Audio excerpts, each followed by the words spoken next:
Check na naman ang mga alaga. Katatapos lang umulan. Sana din na umulan. Ayun, umikidlat-kidlat pa dun. Ang gandang pa ata to.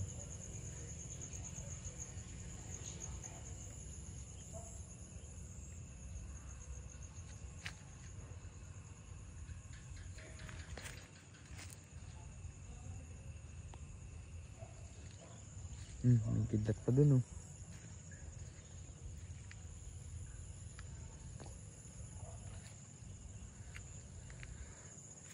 Diyan ana, huwag ka nang bumalik dito. Tapos lang ng ulan. Siyempre, check na naman yung mga alaga.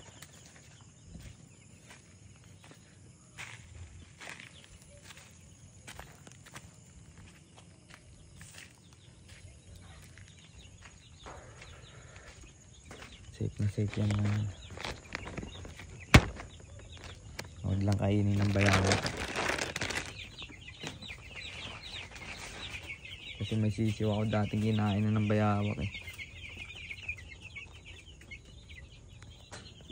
Ayan.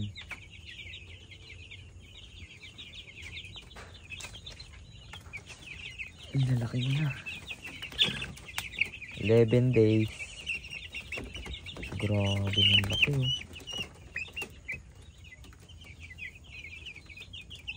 Healthy talaga. Ang lambot ng laman, eh.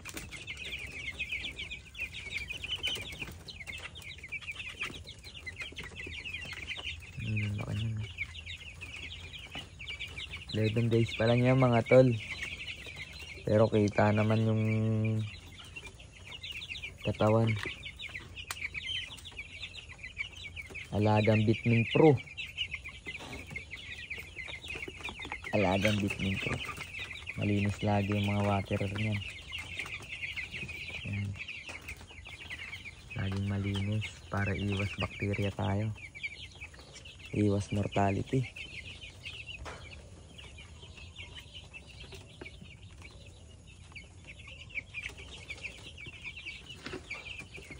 Lapit na rin maubos. Hindi ko naman ito halos pinupuno. Gusto ko kasi pagka tinuno natin, may stock lang yung feeds nila.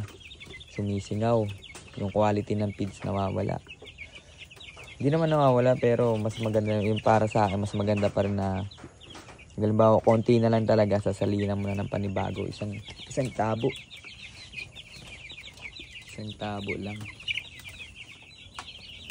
Kaya monitoring talaga lagi kasi mabilis maubos yan. Ang agaya ng ito 4 days. 4 days na to mga to. Pero kita naman, ang lalaki naman. Ang lalaki na. Alagang Bitming Pro. Ito.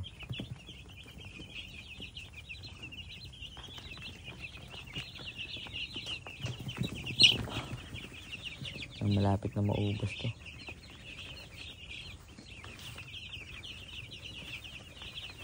May mga ipa-ipa. Hindi maiwasan yan. Hindi naman nila kinakain yan.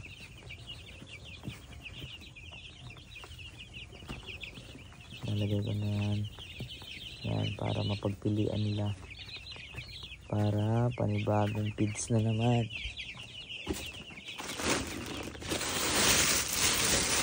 Feeds broiler feed ko pala rito mga tol. Dinig broiler. Alagang dinig din.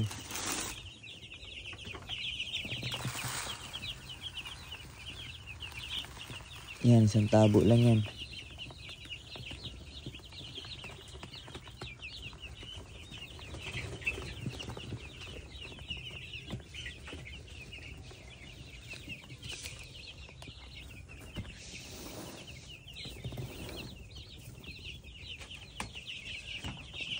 Ganun din dito. 200 heads lahat to mga tol. Kailangan merong ampunan dito na sa 30k ganyan. Pero tubo ka naman dito pagka na-harvest mo to kasi basta alaga mo lang na mabuti. Siguro makakabenta ka rin ng 40k to 45k.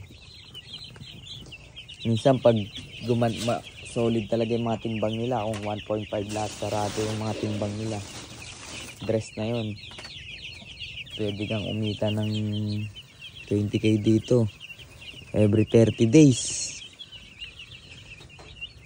30k mo magiging 50k. Mabilis lang ang pera sa broiler mga tol, pero maselan talaga siya. Pwede kang malugi, ay hindi naman totally malulugi, balik puhunan lang. Pero kung magaling ka talaga mag-alaga, kikita ka. Pag good health, mas malaki ang kita mo kapag good health lahat yan. Walang mamamatay. Ito nga pala yung munting housing. Yan. Nasa dalawang cage. Cage 1, cage 2. Tapos itong gitna. Dito yung gagalawan mo para maluwag. Tapos yung electric pa na yun tuwing umaga, tinututok ko na sa kanila yan para ma-press-kuhan sila. Kasi tuwing umaga pinapatay ko na yung ilaw. Kasi mainit yung panahon, sobrang init. Kaya lalayan mo rin. Ito minsan, ito ang broiler na ganito pa lang yung edad nila. Kasi talagang required talaga 45 days talagang papailawan mo yan. Pero syempre hindi naman ganun. Kailangan obserbahan mo rin. Depende sa panahon. Depende sa panahon. Pag sobrang init, titignan mo yung ano nila, yung mga galaw nila, mga ano nila. Basta i-check mo lang yung attitude nila. Ayan.